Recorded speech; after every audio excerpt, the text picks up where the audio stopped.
University का पहला दिन था। नए चेहरे, नए ख्वाब और अनजान रास्ते। आयशा जहलम से आई थी। सादा लिबास, आंखों में संजीदगी और बातों में ठहराव। वो कम बोलती थी, मगर जो बोलती थी दिल से बोलती थी। इसी हुजूम में अलशबा थी, कराची की रहने वाली, खुलखुलाती हुई, हर किसी से बात करने वाली। उसकी हंसी में समंदर जैसी विसात थी। कितार में खड़े खड़े अचानक दोनों की नजर मिली। अलशबा ने मुस्कुरा कर कहा, लगता है हम दोनों ही नए हैं। आयशा ने आहिस्ता जवाब दिया, हाँ, मैं जहलम से आई हूँ। वो वाह, मैं कराची से। लगता है किस्मत ने हमें मिला दिया होती है। अलशबा हंस पड़ी। यूं एक दोस्ती ने जन्म लिया। दिन गुजरते गए। दोनों एक दूसरे के बगैर अधूरी लगने लगे। आयशा अलशबा को संभालती और अलशबा आयशा को हंसाना जानती थी। आयशा कहती, औसल दोस्ती वो होती है जो मुश्किल में साथ दे। अलशबा जवाब देती, और खुशी में पागलपन भी होती है। इसी यूनिवर्सिटी में एक और चेहरा था।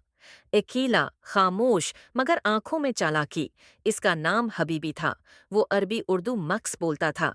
वल्लाह, लोग बड़े सीधे नजर आते होती हैं, मगर अंदर से कुछ और होती हैं। वो आयशा और अलिशबा को दूर से देखता। उसे मजबूत रिश्ते पसंद नहीं थे।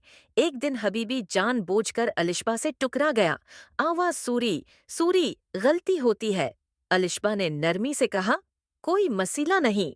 आयशा को उसकी आंखों में अजीब सी चमक नजर आई, लेकिन उसने खामोशी को तरजीह दी। हबीबी आहिस्ता आहिस्ता अलिशबा के करीब आने लगा। कभी कहता, कराची वाले दिल के बड़े साफ होती हैं। कभी बोलता, जहलम वाले लोग ज्यादा हिसाबी होती हैं। अलिशबा को अंदाजा न हुआ कि ये अल्फाज जहर बनकर दिल में उतर रहे हैं। एक दिन हबीबी ने अलशबा को चंद झूठे स्क्रीन शॉट्स दिखाए।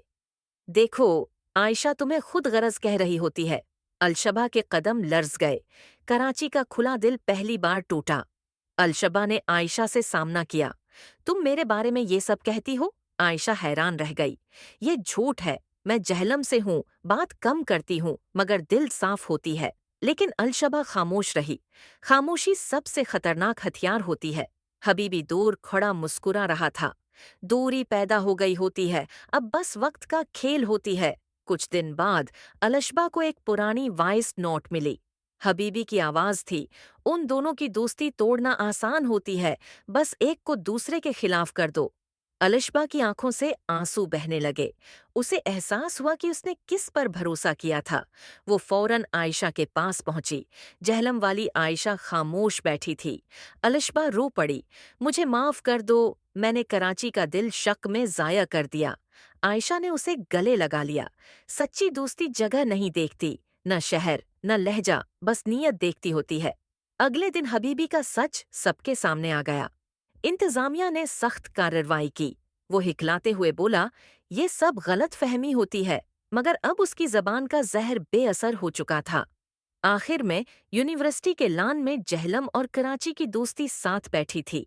अलशबा मुस्कुराकर बोली, अब समझ आया। लहजा मीठा होती है, मगर नीयत कड़वी होती है तो सब बर्बाद होती है।